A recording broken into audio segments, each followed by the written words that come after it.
Hi everybody, and thanks for watching. My name is Glenn Holland, and today is kind of a special moment. For the first time, I finally have a full, complete freight train to put behind my model of OP&E number 19. Of course, this represents the train that you see in Emperor of the North, or one version of it. Now, by the way, I'm going to try to do this all in one take, so if I stumble and ramble a little bit more compared to my normal videos, I apologize, but that's what happens when you do things in one take. But here we go. So what you're looking at here is a representation of one of the freight trains that 19 pulls through the movie Emperor of the North. What you're looking at is the kind of the minimal version, if you will. This is the version of the freight train that you see throughout the introductory sequence of the movie and the opening titles. If you've seen the Emperor of the North, you'll remember that they pick up a Milwaukee Road stock car right at the very end of the opening title sequence. So this consist that you see in front of you represents the train before they pick up that stock car. So it's only exists in this form for a little bit, but nonetheless, getting these cars modeled does allow me to have a full, complete, and accurate freight train for my model of 19. And what I'll do in this video is detail a little bit about the cars, just a little bit. I'm not going to go into super intense detail on each piece, but I'll give a little bit of history about each car and their relevance to the movie. So of course, we talked about 19 extensively. I made a nearly hour-long video talking about that, and I won't need to dive into all of that again for this video. So we'll start with the tank car. This is SCCX number 1254. This is kind of an interesting tank car. It's a 10,000 gallon nominal capacity tank car. It's got very flat ends and kind of a much larger and lower dome compared to what I've seen on many other tank cars. This car in particular is noted as having served as an auxiliary water source for 19 during the movie. So there would have been, of course, a connection between the tank on the tender of 19 and the 1254 behind it. I don't know if they ever show that off in the movie, but the research that I have seen describes this car as being an auxiliary water source. So that is probably one of the reasons why you always see it behind 19 in the movie, even when the order and consist of the freight train behind it changes. This car, I believe, was still surviving for a number of years after they finished the movie, even a number of decades, but I believe it has since been dismantled or scrapped. I've seen photos of it with existing on the Port of Tillamook Bay Railroad out in Oregon, but they've got dismantled, spray painted on the side of it, so I believe this car does not exist any longer, unfortunately. Quite an interesting car, though. You can see some details on the underside during the scenes on the trestle in the movie, which show this one pipe that kind of come out from the bottom of the center of the tank to this kind of characteristic pipe that runs along the engineer's side of the car. You can actually see it just briefly before they leave for the Portland run in Emperor of the North early that foggy morning. So of course I modeled all those details properly, and this is the car that will only ever be behind 19, partly for the reason I had to trim the coupler trip pins off of the front of the tank car and the back of 19 so that the trip pins did not interfere with the steps on the rear of 19's tender. So this is the car that I've used behind 19, period, and of course now that I have a full train behind it, it's the only car that I'm ever going to use right behind 19.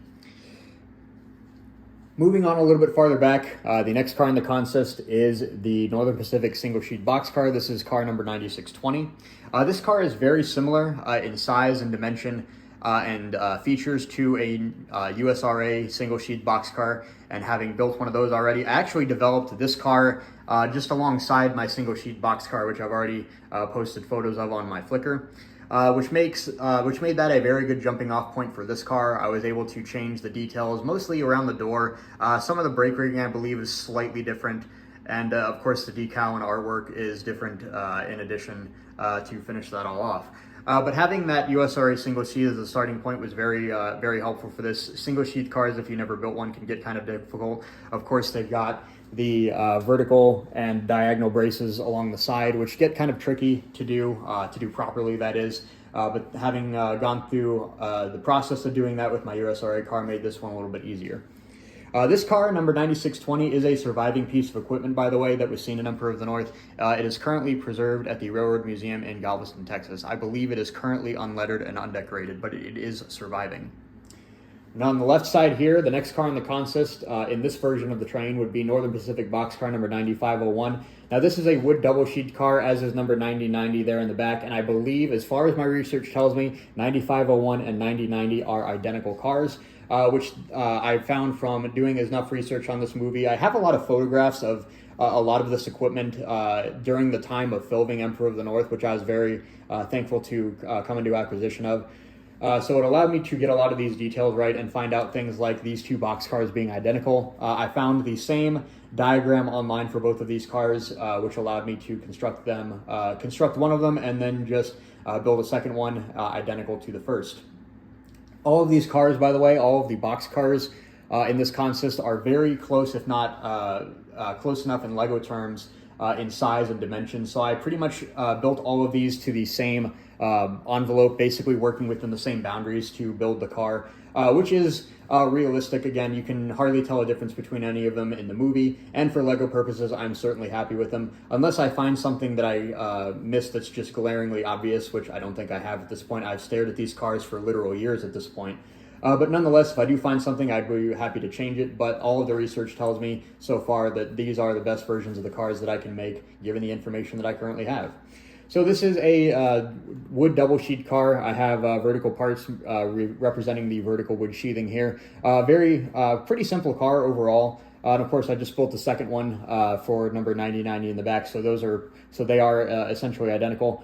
The artwork was pretty interesting. These decals took a little bit of a trick to get lined up right. There's a lot of decals that kind of go in various particular spots. There is a door catch here that the Main Street of the Northwest slogan has to split and sit over, but thanks to Kale, who spent several more hours with me getting all the artwork right for every single one of these pieces, and we were able to get them represented with a high degree of accuracy, and all of the decal that you see on these models were printed by OK Brickworks, so thank you to OK Brickworks, and to Kale, of course, for your help in this effort.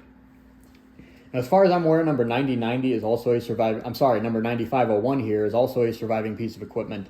I believe it is preserved at the Camp 18 Museum and Exhibit out in Oregon.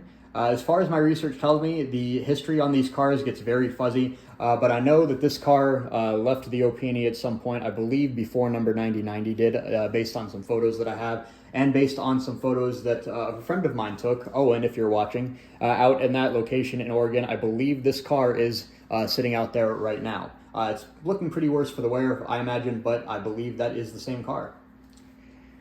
Moving further back, we have the refrigerator car. This is Western Fruit Express refrigerator car, or WFEX number 73256. This is a 40-foot or roughly 40-foot refrigerator car painted up in this way for Emperor of the North. It's a striking yellow car sides with a reddish-brown roof and car ends, making it a pretty interesting standout in the consist of a lot of brown otherwise. So this car is just a generic refrigerator car. Nothing terribly special about it, other than the fact that, as far as I can tell, they did add truss rods to the bottom of this car. I'm not sure why. This is a steel frame car, so the truss rods really don't serve much purpose, as I understand. But I believe that those truss rods very well may have been added for some purpose of filming Emperor of the North, but that was never capitalized on, being that you never really see the underside of this car in the movie. There are shots of underside of the car where A number 1 and Cigarette ride the rods down train, if you will, and that was filmed underneath the DNRGW, or the fake DNRGW stock car that you see in that movie. So that's probably where these truss rods came from. I do have photos of this car showing truss rods on it during the time of filming the movie, or not long before or after, so of course I had to represent those, which makes it a pretty interesting model. Truss rods obviously are not something that you see too much on railroads as you get farther and farther into the 20th century, but nonetheless they were on this car and they were in the movie, so I put them there.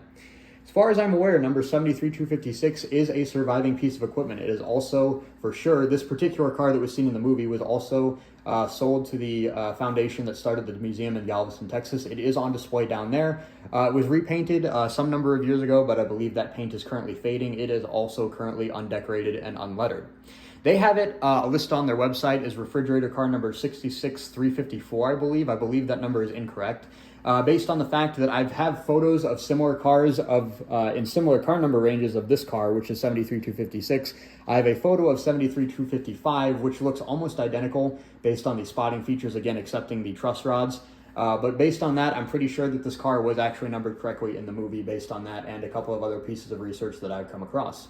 But nonetheless, another surviving piece of equipment from Emperor of the North. Farther back, Northern Pacific 9090, again, identical to number 9501 here in the front, another wood double sheet boxcar of the same design. Now, I should also mention at this point that these cars in this consist are positioned exactly the way that you see them in the movie. The tank car is positioned exactly like that, with that pipe that I mentioned on the engineer's side. The single sheet box car there on the other side has the brake wheel in the back. 9501 has the brake wheel in front. 73256 has one in the back, but it's not an upright brake wheel. And number 9090 has the upright brake wheel, but it's also positioned at the back, which means that this is completely representative of what you see in the movie. I love little details like that. It makes allows me to model what you're looking at in the highest degree of accuracy and fully represent what you see in the movie. So details like that I really enjoy. And then far in the back there is OP&E caboose number 3. This was an OP&E caboose before Emperor of the North was made. As far as I'm aware, this caboose was on the roster for a good number of years before before Hollywood came to the OP&E to make the movie. So as far as I'm aware, that it was repainted in that orange, dull blue, and gray scheme with the white accents that you see on it for just the movie specifically. I've got a couple photos of this car. I've actually got a photo of the car from the opposite side, which highlight a lot of those spotting features, and was also one of the things that showed me that that dull blue color exists. It's not just all gray up there, which is actually kind of nice. It's quite striking. I really like it. And as well as the white details, the grab irons, the steps, and the ladders on the ends. Really striking car, really unique, and I'm very glad that I was able to find those photos and model it properly. I think I did mention earlier in one of my previous videos, maybe of the one of 19, I'm not sure, or in the post that I put on Flickr. There actually is, if you watch the movie, if you'll remember where Shaq is getting the hammers out of his locker before they leave for Portland, there's actually a ad for Coca-Cola, the soft drink, that is visible just kind of behind Shaq or behind Ernest Borgnine on the wall. I did actually have that printed and put on the inside of the car. It's not, obviously you can't see it right now, but it is there. It's one of the interesting details that I found in researching this car in the movie. As far as I know, that this is a Southern Pacific C30-1 caboose. It's just a typical wood caboose, very common on the Southern Pacific. The OP&E interchanged with the Southern Pacific in Cottage Grove, making that a very reasonable assumption. Based on that, and of course this is a dead ringer for a C30-1 caboose, so that is the reference point that I used to model this car. As far as I know, OP&E number 3 does seem to survive as well. I believe it was relocated to Eugene, Oregon for use in a railroad-themed restaurant. I believe you could possibly eat inside of it, or maybe it was an office or something like that. But as far as I'm aware, it does still exist somewhere out in Eugene, Oregon. I have not seen it myself, but based on photos that I found online and some photos that Owen has sent me, it does seem to be the same car. It's even painted very similarly, although without that dull blue color. And so that pretty much wraps it up. This is, again, the pre-Portland run, as I call it, the consist that you see in Emperor of the North through the introduction to the movie and the opening title sequence. There are, of course, more cars that are seen behind 19 in the movie, not the least of which is the Milwaukee Road stock car that gets set on fire by A number 1 towards the very beginning of the movie as they pull into Cottage Grove. I do have plans to model that, of course. I've even got the diagram ready to go for it, and I've had a pretty good amount of headway on it. That car is almost identical to the black stock car that A number 1 and Cigarette ride below in Emperor of the North as well. I do have that one modeled. It's not designed or built yet, but I will be getting around to that at some point. And of course, the infamous pipe car, which would be behind the tank car in the Portland run consist. I do have a pretty good idea of how I want to build that. And of course, that's coming down the line as well. But getting these cars done is a pretty big occasion for me. It's the first time that I've had a full consist to put behind 19. It means I can run 19 properly and represent Emperor of the North fully and correctly, or at least a part of Emperor of the North fully and correctly, just with what I have here. So it's a big moment for me, and I'm very glad to have finally gotten to this point. I'm not done yet, though, of course. I've got plenty more that I want to do with just the freight train, and I'd like to model even more of the trains that you see in the movie, but that will all come at a later date. So I think I did a pretty good job getting this all done in one take. At this point, I'm going to put the whole consist, 19, and all the cars behind it down on the floor and run it around a little bit, and I'll end the video with that. So at this point, I'd like to thank everybody for watching. Thank you for all the support recently. I've thoroughly enjoyed reading the comments and everything that I've been getting on my videos recently, and really been enjoying interacting with everybody based on that. And thank you for enjoying what I do. It's always really heartwarming and really nice to see people enjoy the kind of things that I publish, and makes me really glad that I can share what I do with the world and that people are as appreciative of it as I am. So with that, I'd like to thank everybody once again for watching. If you have any other questions or comments, drop them in the comments below. I'd love to hear from you. And I'll leave it there and show you the train running. Talk to you all later. Thanks again for watching.